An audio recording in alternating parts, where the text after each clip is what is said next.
సింగపూర్లో ఏటీఎంస్ ఇలా ఉంటాయి, అందరూ తెలుసు అనుకో. ఫుడ్ కోసం వస్తే నేనైతే వచ్చాను.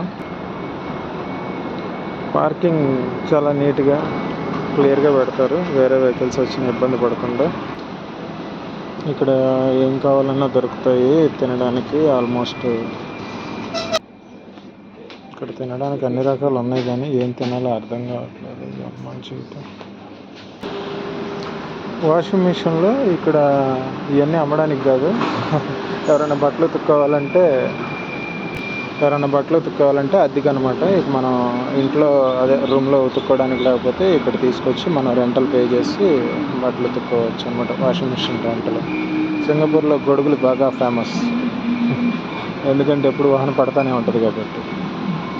ఇది మన షాపింగ్ మాల్. ఇక్కడ బాగా మనం దగ్గరలో రూమ్లో ఎక్కడున్నా దగ్గరలో ఉండడానికి, దగ్గరలో మనకి ఏదన్నా కావాలన్నా సరే ఇట్లా మార్కెట్ లాగా ఉంటాయి అన్నమాట. సపరేట్గా ఇక్కడికి వచ్చి మనం ఏం కావాలంటే అది తీసుకోవచ్చు. ఇక్కడ ఆల్మోస్ట్ అన్నీ దొరుకుతాయి, కానీ మనం వెతికి పట్టుకోవాలంటే, దొరకదంటే ఏమి ఉండదు. మనం వైన్ షాప్కి వెళ్ళవసలేదు, సూపర్ మార్కెట్లోనే మందులు అన్నీ దొరుకుతూ ఉంటాయి. వైన్ షాప్ లాగా. ఇండియన్ మ్యాగీ అవైలబుల్ ఉందా లేదా అంటే చెక్ చేసుకోమంటాడు ఈడెవడు. Brother, Indian Maggi available here? No, only Chinese. Okay, thank you.